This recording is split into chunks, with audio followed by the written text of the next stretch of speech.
I was supposed to be home by midnight. That was the plan.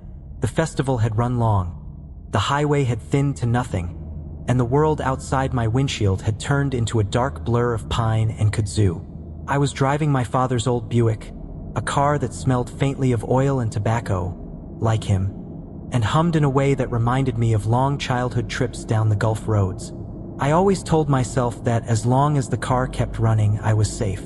That night, I learned how wrong I was. The road had no signs, just two cracked lanes fading into the dark. My GPS had given up miles ago, frozen on a single line of nothing. No other cars passed. The air felt heavy, swollen with humidity and silence, the kind of quiet that presses on your skull. Every now and then, a cricket would start up and stop abruptly, like it had thought better of making a sound. I remember thinking, this is the middle of nowhere, and then the car began to steer itself. At first, it was subtle. A slow drift, the wheel pulling slightly left, as if a gust of wind had caught me. I gripped tighter, muttered a curse, and tried to correct. The wheel resisted. My hands trembled. The Buick kept sliding left, the tires crunching over gravel, then over something softer. I looked up and the road was gone. All around me, white shapes swayed in the darkness. Cotton. Endless cotton. The Buick rolled to a stop deep within the field, engine sputtering once, and then dying completely. The silence afterward was thick enough to choke on. My headlights cut through rows of pale, fluffy bowls that looked almost luminescent in the night. Thousands of them, stretching into forever. I turned the key, nothing. Tried again. The car clicked once and fell quiet. "Come on," I whispered. "Don't do this to me." The words barely left my lips before I regretted speaking. Because the moment I did, something shifted outside. The cotton stopped swaying. The entire field went still. Unnatural stillness, like the world had been holding its breath, and I'd just broken the spell. Then came the sound. Faint, rhythmic, metallic, as if someone were dragging chains across the ground. I froze, my hands still on the steering wheel, my breath caught in my chest. It wasn't just one set of chains. It was many. The sound came from all around, circling the car, dragging through the rows, like many someone's walking without hurry. I dared to look out the window. First, I saw nothing but cotton. Then, a movement, something dark between the rows. A figure, hunched and shambling, shoulders bent under an invisible weight. Another behind it, and another. Their forms wavered, like heat mirages, yet there was no mistaking their shapes. Human shadows in the fields. The figures moved with an eerie rhythm. Drag, step, drag, step. The metal scraping faintly against the dry stalks. I pressed a hand to my chest, trying to steady my heartbeat. My phone screen glowed dimly in my lap, but there was no signal, no light from any nearby town. Just me, the dead field, and those things moving among the rows. I thought about honking the horn, flashing the lights, but something deep in my gut screamed not to. The longer I sat there, the more I felt that speaking, making noise, or even breathing too loud would draw something I didn't want to see. So I waited. Minutes stretched like hours. Then, in the reflection of my windshield, I saw movement closer, just beyond the hood. Two figures emerged from the cotton, their bodies faintly translucent in the beams of my headlights. Their faces, if you could call them that, were pale, water-streaked, and sorrowful. One had chains looped around his wrists. The other dragged a broken hoe behind her, like an anchor. They lifted their arms slowly, their movements heavy as if through water. Their hands began to move in signs.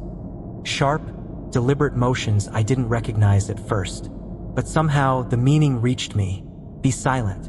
Do not listen. Do not walk here without light. And then, they pointed behind me. I turned slowly, following their gaze to the rearview mirror.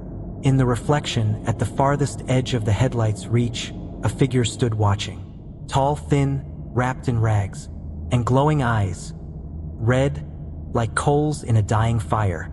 Before I could breathe, the headlights flickered and died. Darkness has a weight to it, I learned that night. It presses against your skin like damp cloth, creeps into your lungs, and makes every breath sound too loud. I sat in the car, hands gripping the steering wheel so tightly my knuckles ached, listening to the silence, waiting to pounce. My heart thudded so hard I could hear it in my ears. The air felt wrong. Thick, electric, heavy with the smell of wet soil and rust. The only light came from the faint glow of the dashboard. Dying embers, barely illuminating my shaking hands. The chained man and the woman were gone, but their signs still burned in my memory. Be silent. Do not listen. Do not walk here without light. I didn't know what to do. I stared into the dark field, cotton white as bones under a starless sky, and for a long, fragile moment, I could almost convince myself it was just my imagination. Then the voices started. At first, they were faint. The soft hum of wind through the stalks, or so I thought. But then the sound began to take shape. Words, broken and breathless, crawling through the rows toward me. Come out. Boy lost. Need help. The voices overlapped, hundreds of them, whispering from different directions, rising and falling in waves like the rustle of dry leaves. Some sounded pleading, others mocking. All of them sounded wrong. I clamped my hands over my ears, but the whispers seeped through anyway. Open the door, they murmured inside my head. It's so dark. You don't belong in there. We can help you. A cold sweat rolled down my back. I wanted to shout for them to stop, but the warning burned in my mind. Be silent.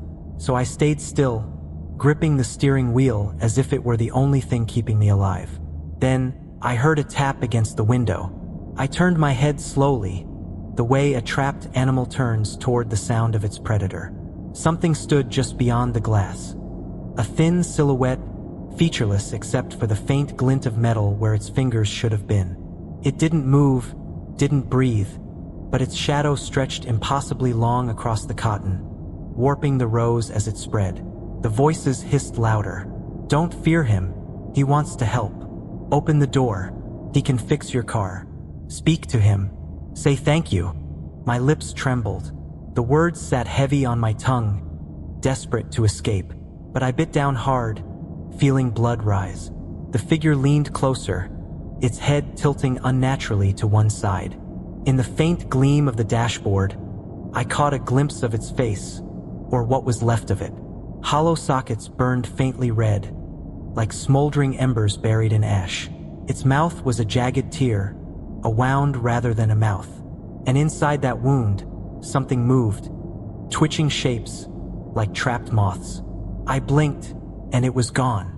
No sound, no footsteps, just the field breathing again. I exhaled slowly, realizing I'd been holding my breath for far too long. When I turned back toward the windshield, something had changed. The cotton rows no longer looked straight. They twisted, spiraled, the pale blossoms forming narrow corridors, leading deeper into the field.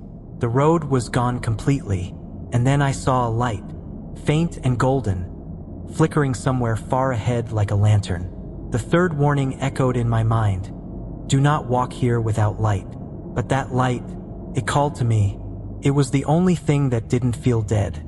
I reached for my flashlight in the glove box, my fingers trembling so hard I dropped it twice before turning it on. The weak yellow beam barely reached the hood, but it was enough to carve a tiny bubble of safety around me. I opened the door. The hinges groaned like something waking from a long sleep. The night air rushed in, thick and cold, smelling faintly of rot and something older, like sun-baked cotton left to decay. As soon as my boots touched the dirt, the whispers stopped. For one precious second, the silence was pure.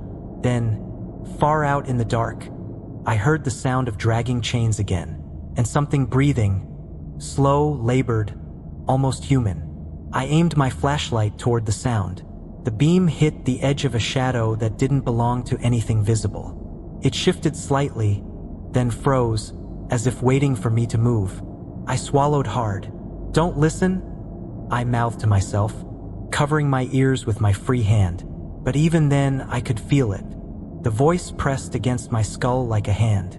You're on my land now, boy, and I always collect. I can't explain why I didn't stay in the car. The field seemed to beckon me. The deeper I went into that cotton field, the more the world seemed to fold in on itself. The cotton rows weren't straight anymore. They curved and twisted, like they'd grown out of a dream instead of the soil. My flashlight's weak yellow beam cut across the plants, their fluffy heads ghost pale against the blackness. Every so often, the light caught something moving between them, shapes that didn't belong to wind or shadow. I told myself it was just nerves, the kind that crawled under your skin when the night got too still. But then I heard it again, the dragging sound and the chains. I froze where I stood, trying to pinpoint where it was coming from. The sound was everywhere, like the whole field was breathing it out.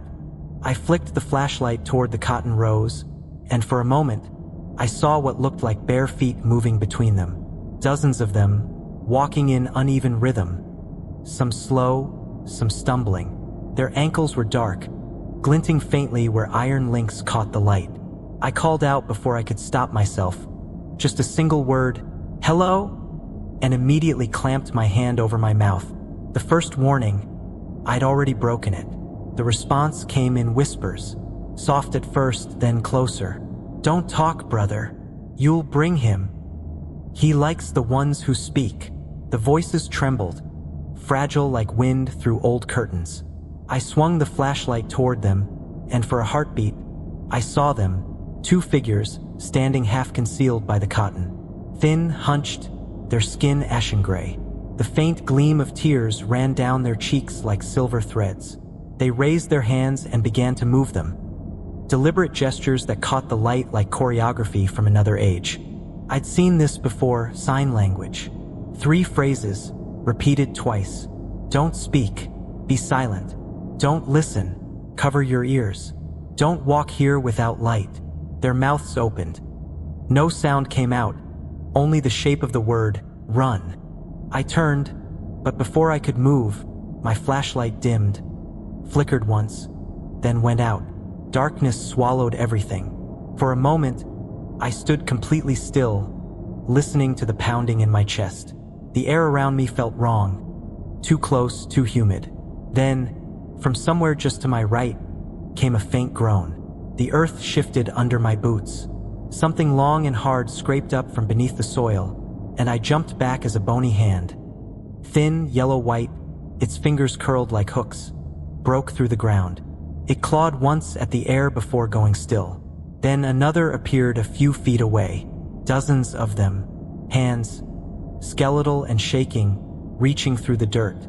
Some held onto chains, some clutched scraps of rotted fabric.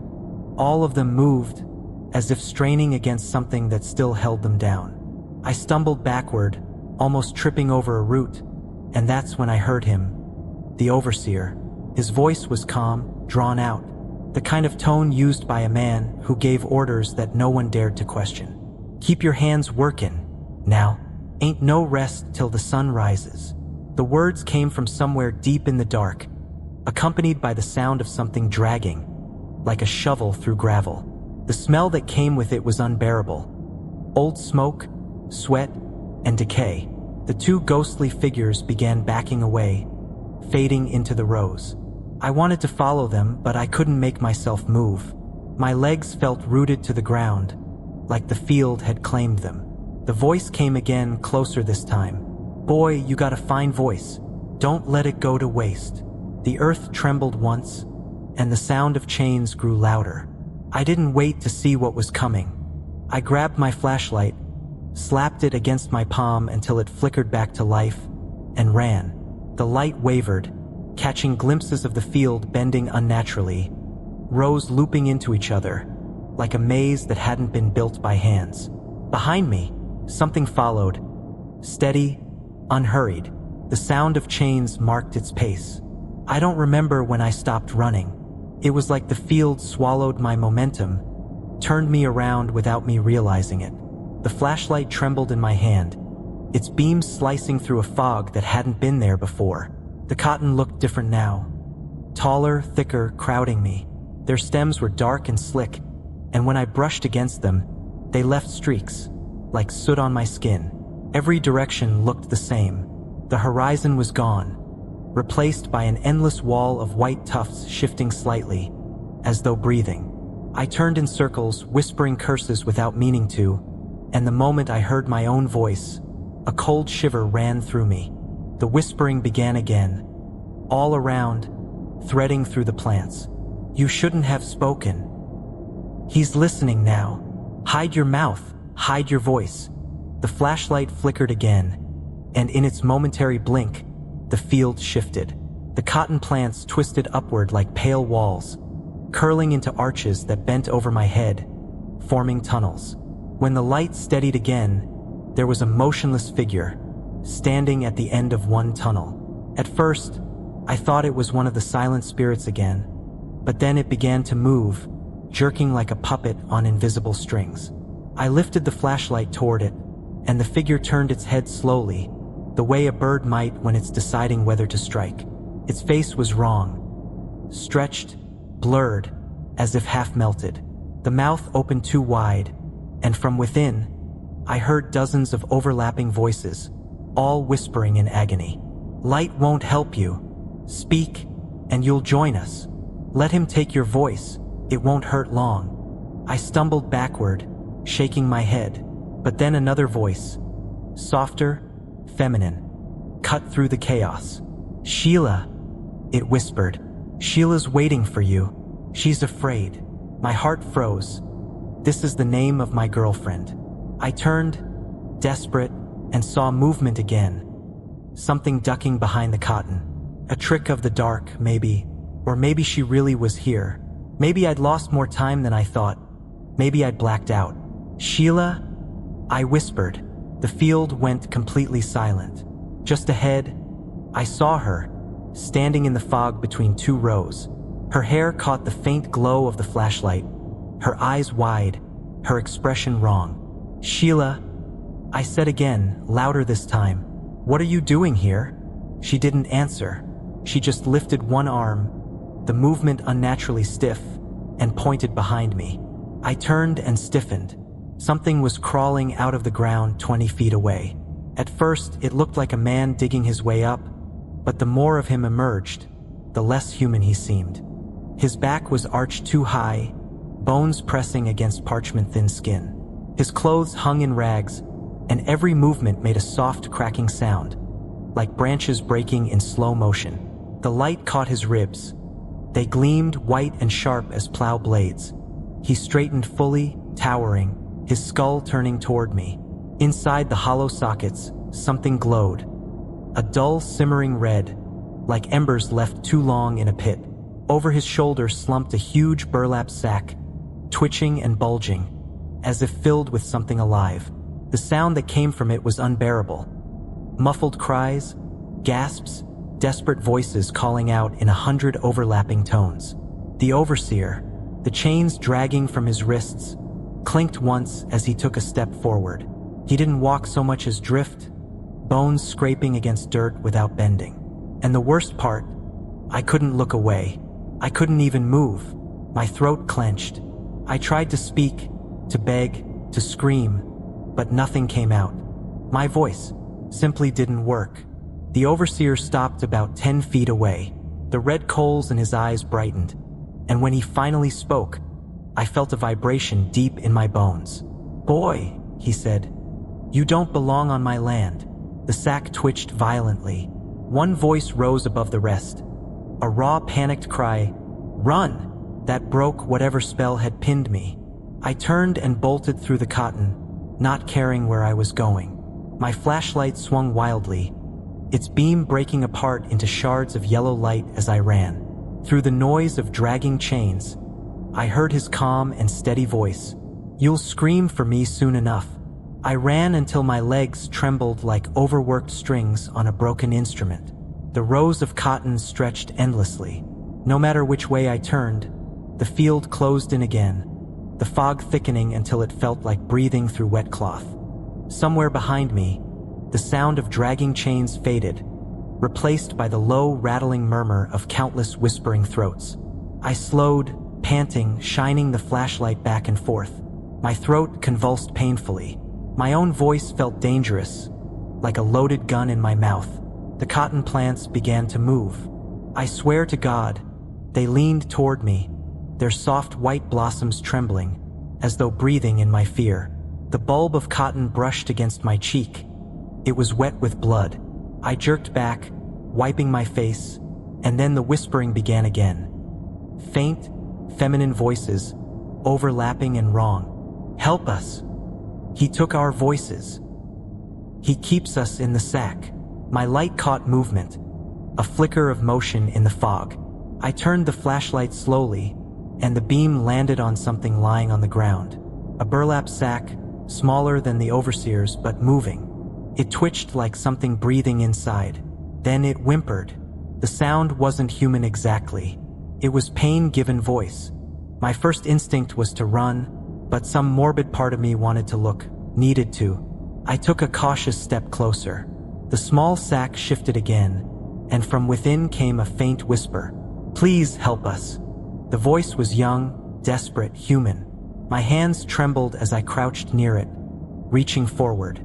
The rope around the top of the sack was knotted tightly, but when I touched it, the burlap pulsed like touching skin.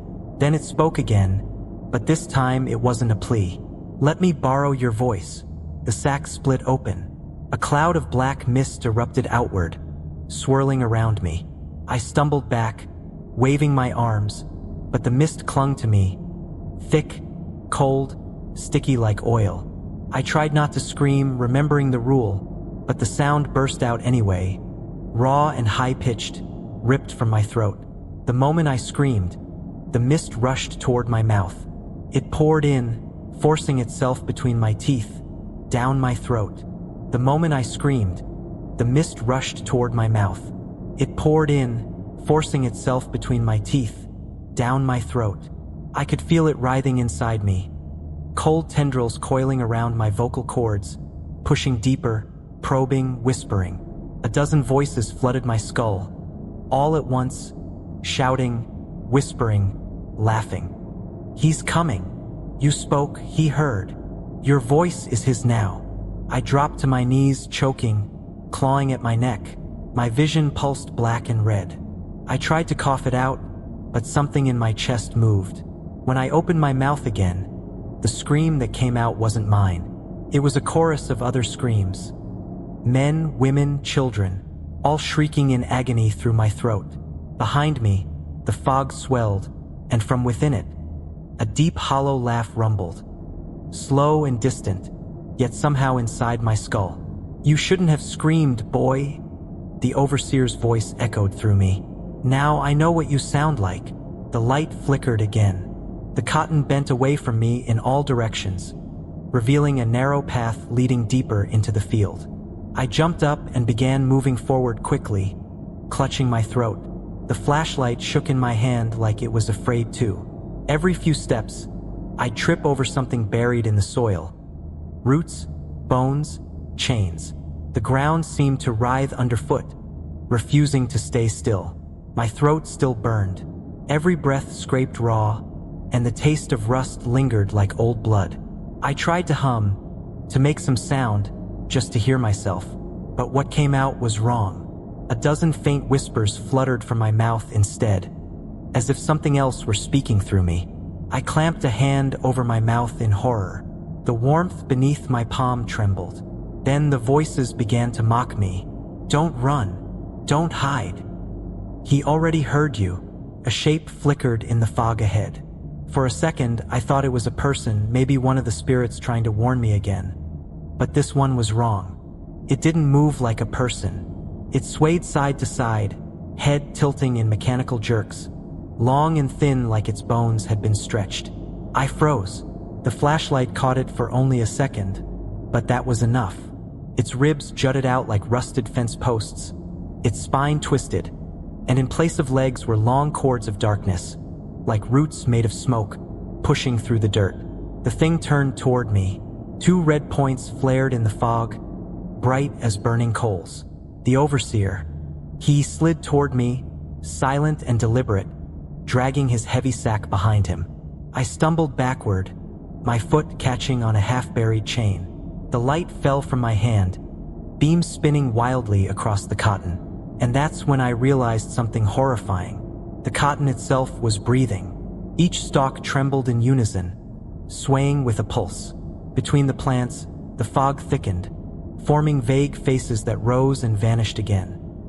Faces of the enslaved dead, their mouths moving soundlessly.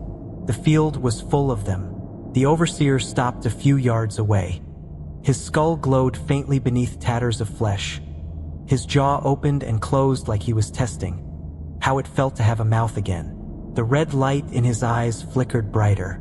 From the sack slung across his shoulder, 1,000 whispers spilled out. Some crying, others laughing.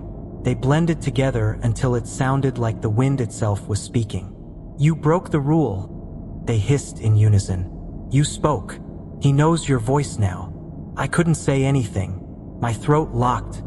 My body shook uncontrollably. The overseer lifted his sack and dropped it onto the ground. It landed with a sickening thud, as though something alive were inside. He crouched low, bones creaking, and began to untie the rope at the top. The sack's mouth opened. I watched in disbelief as a darker shape emerged from the sack. A human outline, moving awkwardly, half-formed. It was me, my own figure made of shadow, eyes hollow, mouth open in a silent scream. It reached toward me with trembling hands. "Come back," it whispered. "We belong here." I stumbled backward, shaking my head, clutching the flashlight to my chest. I didn't care that I was breaking the rules anymore. My own scream finally burst from my throat. The shadow version of myself dissolved back into mist. The overseer's skull turned toward me, grinning with his broken teeth. He tilted his head, as if amused, and whispered with a voice like cracking wood, "You'll find a rest in my sack before dawn." I turned and ran again, blindly, without direction, without thought. The fog swallowed everything. Sound, distance, time. I kept running until my lungs felt torn open, until I couldn't tell if the pounding in my chest was mine, or the heartbeat of the land itself. The overseer's laughter had faded, but the silence that followed was worse. Through the haze, a faint golden glow appeared. Small, flickering, suspended in the dark like a floating ember. A lantern. It swung gently from a crooked pole, its glass cracked, its flame trembling. Beyond it, I saw another, then another. A line of dim lights winding through the fog like a serpent, leading deeper into the field. For a moment, I hesitated, but my flashlight was flickering now, its beam too weak to cut through the fog.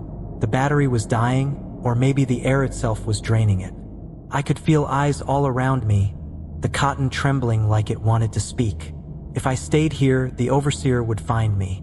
If I followed the lights, maybe they'd lead somewhere human. So I stepped toward the first lantern. The air grew colder immediately, as if the fog had turned to breath. Each light I passed hummed softly, a low and distant vibration, like the sound of chains dragging underwater. Between the lights, I could almost see shapes moving. Tall figures in tattered clothes, their faces veiled by the fog. One of them whispered as I passed, "Keep your head down. He's watching." The voice was thin and strained, like air escaping a cracked bellows. I turned toward it, but the figure was gone. Only the next lantern swayed ahead, calling me onward. The further I went, the stranger the landscape became. The cotton was gone now, replaced by rows of skeletal trees, their branches tangled with strips of fabric, each one fluttering faintly, like lungs gasping for air. The ground beneath me was uneven, rippling as if I were walking on something alive. When I looked closer, I realized I was walking on cloth. Old, rotting sheets of burlap stretched over the ground, stitched together by rough black thread. And beneath the fabric, I could see faint shapes, outlines of faces pressed against it from below. Some still moved. I wanted to stop. I wanted to scream, but the lanterns kept glowing, and something deep inside me whispered, "Keep going." The path curved until it opened into a clearing, a circle surrounded by tall wooden posts. Each post held a lantern, and at the center stood a massive rusted bell. The air around it shimmered, heavy with the scent of ash and iron. I stepped closer. The ground beneath the bell was blackened, as if scorched by fire long ago. When I touched the bell's surface, the world shifted. The fog peeled back like curtains, and suddenly, I was standing on a dirt road under a starless sky. Around me were people. Men and women dressed in ragged clothes, their faces exhausted but determined. They were dragging something behind them, a cart laden with sacks. One of the sacks moved. The people didn't notice. They just kept pulling, their bare feet sinking into the mud. A man at the front shouted orders in a voice that chilled my blood. Deep, commanding, the kind that cracked like a whip. The overseer. But he wasn't skeletal now. He was human. Tall, muscular, wearing a tattered coat and a broad-brimmed hat. His face was half hidden in shadow, but his eyes burned with that same red light. He carried a lantern in one hand and a whip in the other. As he passed me, he turned his head slowly and looked right at me. The illusion shattered. The road dissolved into mist, the people vanished, and I was back in the clearing. But the bell was ringing now, slow and deep. The sound vibrated through my ribs. From the fog around the clearing, figures began to emerge. All shadows, all watching me. Their faces were smooth voids. One of them stepped forward. Her form flickered like smoke, but her voice was clear. "We rang the bell to call him," she said, "and now it never stops ringing." "Who?" I whispered. She pointed toward the fog. "The overseer, the one who was promised this field, the one who traded his soul for a harvest that never ends." The shadows around her began to hum, low and mournful, their voices weaving together like the wind through a graveyard. Then, from somewhere beyond the circle, I heard it, the sound of chains dragging through soil. The shadows scattered. The lanterns dimmed. The bell went silent. Only the fog remained, and through it I saw him again, the overseer, taller than before. His skull gleamed faintly beneath torn flesh, and his ribcage expanded as he breathed. The red light in his eyes pulsed in rhythm with the fading glow of the lanterns. He raised one skeletal hand and pointed at me. "You've seen too much," he rasped. "Now you'll tend my field." The ground beneath me cracked open. Hundreds of pale hands reached upward from beneath it, grasping, clawing, dragging. I screamed as they pulled me down, the overseer's laughter echoing like the toll of the endless bell. When I came to, I didn't realize where I was. The truth seeped in like cold water through stone. I was still in the cotton field. The air was heavy, clotted with the scent of blood and rot. I couldn't move at first. The unseen weight above me pressed down like a body. The memory came back in jagged flashes. The overseer's voice, the splitting earth, the hands pulling me down, the lanterns vanishing. And now I'm on this field again. I turned my head and heard a faint crunch, something brittle like bone dust. The ground shifted as if it were breathing. Then came the voices. They started as a murmur, rising and falling like a tide. Dozens of them, maybe hundreds, whispering through the ground, their words bleeding into one another, until they became one low, shivering moan. I could almost feel them vibrating through my teeth. "He comes to claim the air you breathe. Don't speak, or he'll hear the words leave your mouth. Cover your ears when the sack opens." The moon hovered low above the field, pale and watchful, and in that thin light, the cotton looked less like plants and more like bones. Spindly, white, brittle. Each time my boot pressed into the earth, I could swear I felt something shift beneath it. A finger, a jaw, a buried memory. The whispers followed me, rippling through the stalks. "He knows you now. You are going to die. The sack is hungry tonight." I pressed my palms against my ears. It didn't matter. Their words crawled inside me anyway, not as sound but as thought. Deep, oily thoughts that didn't belong to me. The path narrowed until the cotton closed around me, brushing my neck, my face. I pushed through, each stalk bending reluctantly, as if trying to hold me back. And then I saw him. The skeletal overseer stood in the center of the spiral. Tall, hunched, wrapped in strips of rotted cloth that fluttered without wind. His ribs jutted out beneath the fabric, glowing faintly like iron left too long in the fire. His skull tilted toward the ground, and in his long, bone-thin fingers he held the sack. It hung open, just enough to reveal something moving inside, like a sack of restless snakes. He turned as I approached, joints creaking. The red glow from his eyes painted the cotton around us in blood-colored light. I couldn't tell if he saw me, or if he simply sensed me, the way a spider feels vibrations on its web. The sack twitched, it whispered. Dozens of voices murmured from within. Their words tangled into each other, incomprehensible at first. Then, slowly, they began to form something familiar. Stevie, Stevie, come closer. Stevie, help us. The sound was like breath against my ear.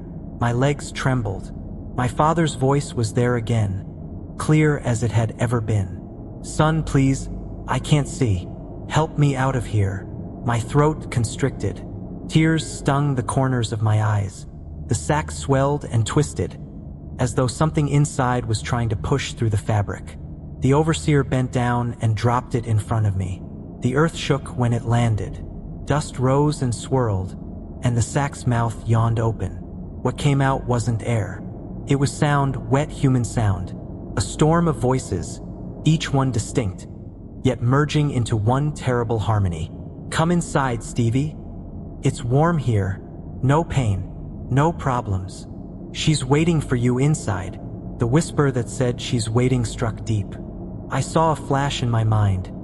Sheila, smiling under the afternoon sun, her hand brushing mine as we sat by the river.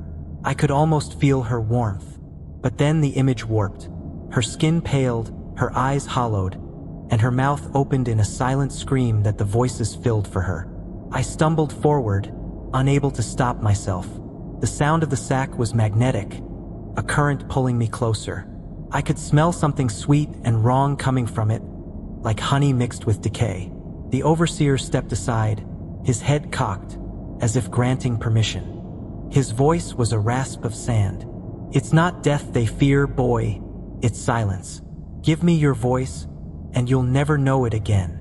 The sack's mouth stretched wider, and inside, I saw flickers of faces. Blurred, half-formed, screaming in reverse. I felt their hands on my arms, though nothing was there. My knees bent, my body leaned toward the darkness. Then, through the noise, a different image forced its way into my mind. Sheila again. Not dead, not broken.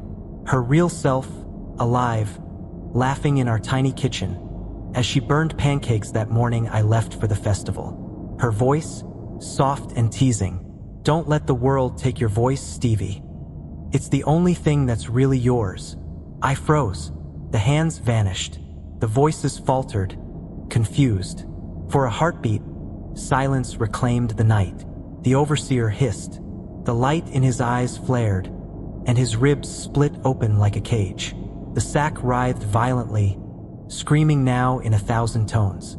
I stumbled backward, clutching my ears, shaking my head, refusing to let Sheila's face fade. No, I shouted, hoarse but defiant. You can't have me. The overseer lunged, bony fingers slashing through the air. The sack burst open completely, spilling shadows that shrieked and tore at the soil. The field ignited in sound, a hurricane of sorrow and rage, and for a moment, I thought the world was ending. Then came the light. A thin ray of dawn pierced the horizon, gold and pale. It struck the overseer's skull, and he recoiled with a sound like burning metal. His sack deflated, collapsing in on itself. The voices dissolved into the wind. He looked at me one last time, eyes dimming, ash spilling from his mouth. You'll speak again, he rasped, but every word will cost you. Then he crumbled, piece by piece, falling back into the cotton, leaving behind only silence and a faint echo of chains, retreating into the earth. The first light of dawn crept over the horizon in trembling fingers, brushing the cotton stalks with a pale gold that made them shimmer like frost-covered bones. The field felt empty. The whispers had gone. The dragging chains, the soft moans of the restless dead, all vanished, as though the night had swallowed them whole. For the first time in what felt like days, I dared to breathe. My knees were scraped and bleeding, my clothes torn and soaked with sweat and dirt. My throat ached, raw and hoarse, but the silence that surrounded me pressed against my ears in a way that made it seem almost sacred. The overseer was gone, or at least reduced to nothing more than the memory of bony hands, a sack, and the echo of 1,000 lost voices. I stumbled toward where I had left the car. My chest heaved, not just from exhaustion, but from the knowledge that I had survived something unnatural and something evil. The cotton parted reluctantly as I walked, each stalk brushing my arms like the fingers of unseen hands. At that moment, I heard a faint rumble, mechanical and familiar. My heart leapt. I spun toward the sound and saw the headlights of my car flicker on. The engine purred quietly, almost expectantly, as though it had waited all night for me to claim it.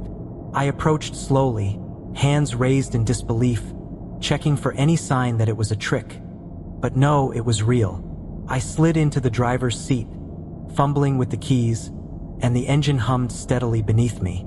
The cotton field stretched endlessly in the rearview mirror, a pale, ghostly sea, but the road beyond beckoned, solid and real. I pressed my foot to the gas, and the car moved as if nothing had ever been wrong. But the victory was hollow. My throat burned with every breath. My voice, when I tried to speak, came out as a rasp, broken, gravelly, and tinged with something I couldn't name. The memory of the overseer's words crawled into my mind. "You'll speak again, but every word will cost you." I coughed, and the sound carried the faintest echo of the voices from the sack.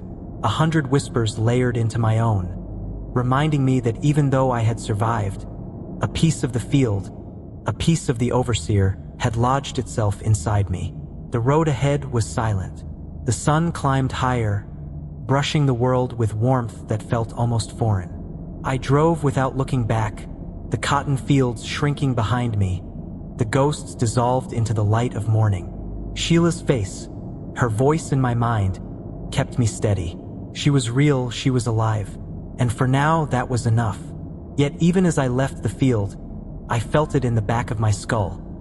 A pressure, a whispering, a faint tugging at my soul. Every word I would speak from now on would carry weight. Every sentence a reminder of the night I faced what should not exist. My voice was mine, but borrowed from the edge of the dead, haunted by the overseer, and forever tinged with the cotton field's sorrow. I glanced at the rearview mirror one last time.